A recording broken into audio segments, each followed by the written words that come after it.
Saudara, program Catatan Dr. Lukas hadir bagi Anda untuk bisa belajar bagaimana hidup sehat. Terlepas dari seberapa baik dan sehat kebiasaan hidup, dalam kondisi yang prima pun kita bisa mengalami penderitaan, baik fisik, mental, atau keduanya, bahkan dalam waktu bersamaan. Alkitab banyak membahas tentang kesehatan, salah satunya adalah Catatan Dr. Lukas dalam Perjanjian Baru. Dan melaluinya Anda akan menerima banyak hal tentang Yesus Kristus, penyembuh ajaib yang menyembuhkan manusia dari penyakit fisik maupun rohani.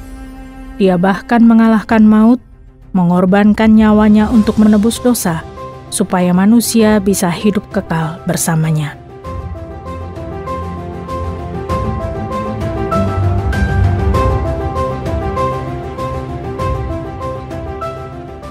Malay, pria berusia 43 tahun, bekerja di pabrik di salah satu kota terbesar di Cina. Dia merasa bosan terhadap pekerjaannya, tetapi tidak punya pilihan pekerjaan lain.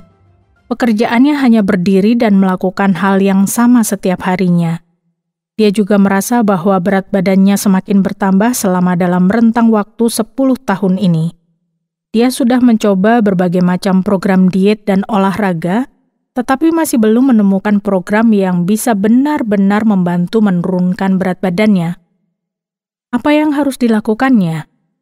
Dia menceritakan kegelisahannya kepada istrinya, tetapi istrinya juga merasakan hal yang sama, mengkhawatirkan berat badan suaminya yang berlebih. Suatu hari istri Malay mendengar tentang seorang dokter di rumah sakit dekat tempat tinggal mereka. Dia mendengar bahwa dokter itu bisa membantu dalam penurunan berat badan. Dia pun mengajak suaminya untuk menemui dokter itu. Setelah menjalani pemeriksaan darah, Malay bertemu dengan dokter yang diceritakan istrinya. Menurut dokter, Malay perlu berusaha keras mengurangi berat badannya, mengurangi porsi makannya, dan mulai berolahraga secara rutin. Malay pun menceritakan keluhannya, dia tidak bisa menemukan olahraga yang cocok untuknya. Dokter itu kemudian mengatakan bahwa dia akan menjelaskan program olahraga yang baik untuknya. Menurut dokter, saat ini hanya sekitar 22 orang di Cina yang aktif secara fisik dalam level sedang dan hanya 8% yang aktif dalam level tinggi dan dapat merasakan manfaat kesehatan yang semaksimal mungkin dari olahraga. Sedangkan sekitar 58% orang lainnya mengatakan mereka jarang atau bahkan tidak berolahraga sama sekali. Secara umum, aktivitas fisik seseorang meningkat seiring dengan pendapatan dan pendidikan orang itu dan menurun seiring bertambahnya usia.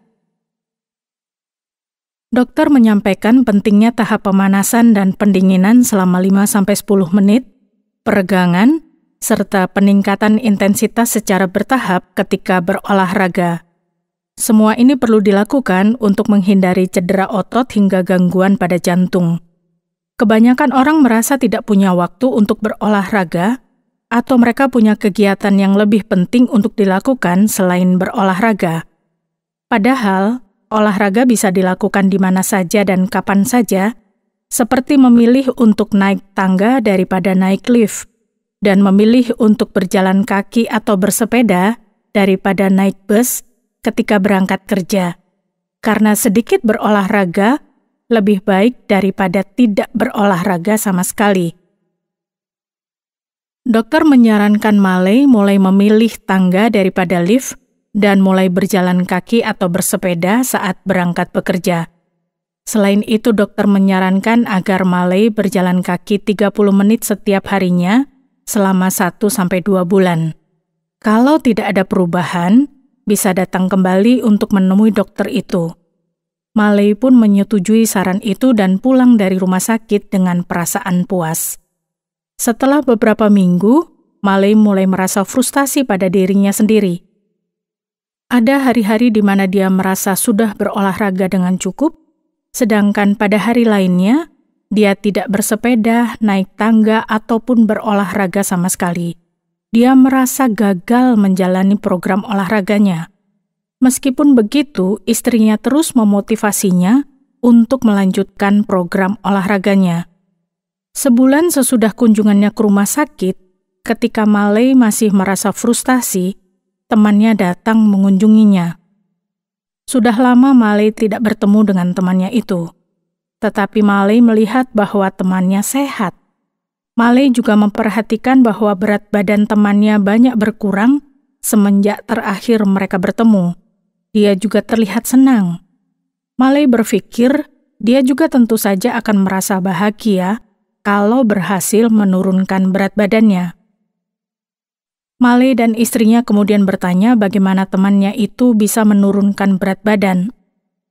Temannya mengatakan bahwa seorang dokter memberikan sebuah program olahraga untuknya yang dengan tekun diikutinya selama setahun, dan berat badannya berkurang sampai 20 kg.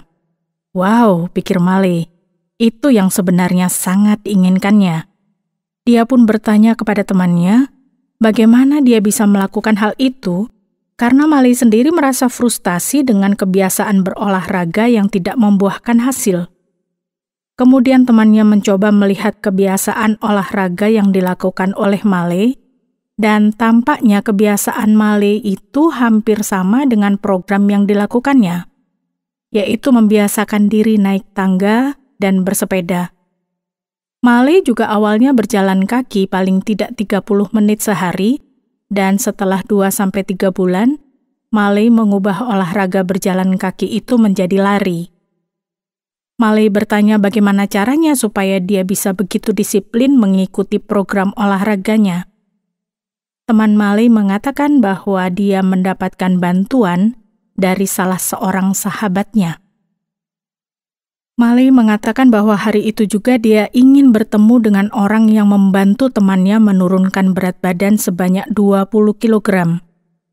Teman Malay pun mengeluarkan sebuah Alkitab dan menunjukkan satu bagian yang berbunyi, "Karena kita mempunyai banyak saksi, bagaikan awan yang mengelilingi kita.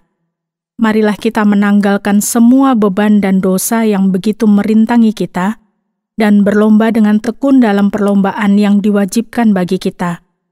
Marilah kita melakukannya dengan mata yang tertuju pada Yesus, yang memimpin kita dalam iman, dan yang membawa iman kita itu kepada kesempurnaan, yang dengan mengabaikan kehinaan tekun memikul salib, ganti sukacita yang disediakan bagi Dia, yang sekarang duduk di sebelah kanan tahta Allah. Ingatlah selalu akan Dia, yang tekun menanggung bantahan yang sehebat itu terhadap dirinya dari pihak orang-orang berdosa, supaya jangan kamu menjadi lemah dan putus asa." Orang yang membantu adalah Yesus Kristus. Yesus memberikan kekuatan untuk menurunkan berat badannya. Malay bertanya-tanya bagaimana orang itu dapat melakukannya, dan siapakah Yesus Kristus itu? Pertama-tama, Yesus Kristus adalah penulis dalam hidup kita. Dialah yang menciptakan kita dan seisi dunia ini. Dia adalah Tuhan atas dunia ini dan seluruh alam semesta, dan yang terpenting, Dia sangat mengasihi kita. Teman Malay menunjukkan bagian Alkitab lainnya yang berbunyi, betapa lebihnya darah Kristus yang oleh Roh yang kekal telah mempersembahkan dirinya sendiri kepada Allah sebagai persembahan yang tak cacat, akan menyucikan hati nurani kita dari perbuatan-perbuatan yang sia-sia, supaya kita bisa beribadah kepada Allah yang hidup. Masalah yang paling mendasar adalah setiap orang di dunia ini sudah berbuat dosa, seperti yang dituliskan dalam Alkitab. Karena semua orang telah berbuat dosa dan telah kehilangan kemuliaan Allah. Sebagai hukuman atas dosa-dosa kita telah terpisah dari Allah. Salah satu akibat dari perpisahan itu adalah pola makan dan kebiasaan olahraga yang buruk. Kita melakukan hal-hal yang tidak menguntungkan, bahkan merusak tubuh kita. Malay bertanya bagaimana hal itu bisa membantunya menurunkan berat badan. Temannya berkata, pertama, Yesus akan membantu untuk lebih disiplin menjalani program diet dan olahraga. Selain itu, Yesus juga akan memberikannya keinginan dan tekad yang kuat untuk menurunkan berat badan. Teman Malay bercerita bahwa sebelum dia menerima Yesus Kristus sebagai juru selamatnya, dia tidak memiliki keinginan maupun kekuatan untuk menurunkan berat badannya. Ditambah lagi, dia merasa memiliki keinginan untuk mendengarkan nasihat dokternya dengan baik. Dia menyarankan Malay untuk kembali menemui dokternya untuk berkonsultasi lebih lanjut. Malay pun menurutinya. Pada pertemuan Malay dengan dokternya, dokter itu menunjukkan beberapa infografis yang menunjukkan berapa banyak penurunan berat badan yang bisa dialami kalau dia melakukan olahraga dalam level tertentu. Dokter itu menjelaskan bahwa pada dasarnya ada 5 level dalam olahraga. Level pertama adalah level ringan atau ketika seseorang tidur, di mana seseorang akan kehilangan 50 kalori per jamnya, sekitar 400 kalori per malamnya. Selanjutnya, ketika seseorang duduk, dia akan kehilangan sekitar 100 kalori per jamnya. Lalu dokter melanjutkan penjelasannya tentang olahraga level ketiga, yaitu jalan santai yang bisa membakar sekitar 200 kalori per jam. Sedangkan jalan cepat yang termasuk olahraga level 4 bisa membakar sekitar 300 kalori per jam. Terakhir, olahraga-olahraga berat seperti berlari, berenang, atau bermain sepak bola bisa membakar 500 kalori per jamnya. Dokter itu memberitahunya bahwa kalau dia hanya berolahraga 30 menit, maka kalori yang dibakarnya paling banyak 250 per setengah jam olahraganya. Ini bukannya jumlah yang banyak, jadi penting untuk berolahraga secara sangat disiplin dan berjalan kaki sebanyak mungkin. Malay pun mengerti apa yang harus dilakukannya dan mengapa dia perlu berolahraga dengan lebih serius. Karena jika tidak, berat badannya hanya tidak akan mengalami penurunan yang berarti. Malay pulang dengan tekad yang baru untuk menurunkan berat badannya, dan hasilnya memang lebih baik daripada sebelumnya. Namun ia merasa frustasi karena merasa belum melakukan sebaik yang diinginkannya.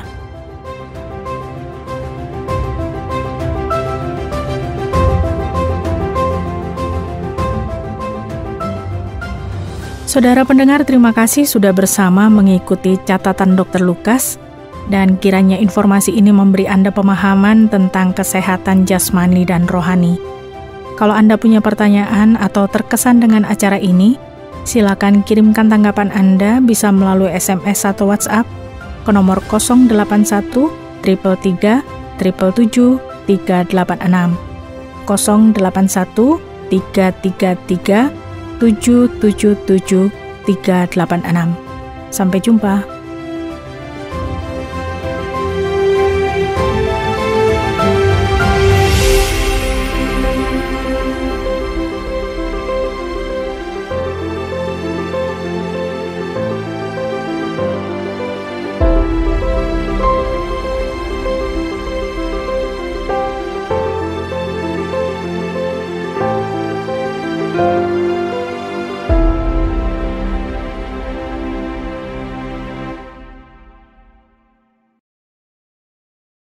Terima kasih Anda sudah mengikuti program kami. Jika Anda diberkati, jangan lupa like, komen, dan share supaya Anda tidak ketinggalan setiap program terbaru kami. Jangan lupa juga untuk subscribe channelnya dan nyalakan loncengnya. Jika Anda ingin mendukung pelayanan kami, bisa melalui rekening kami berikut ini atau menghubungi kami di sini.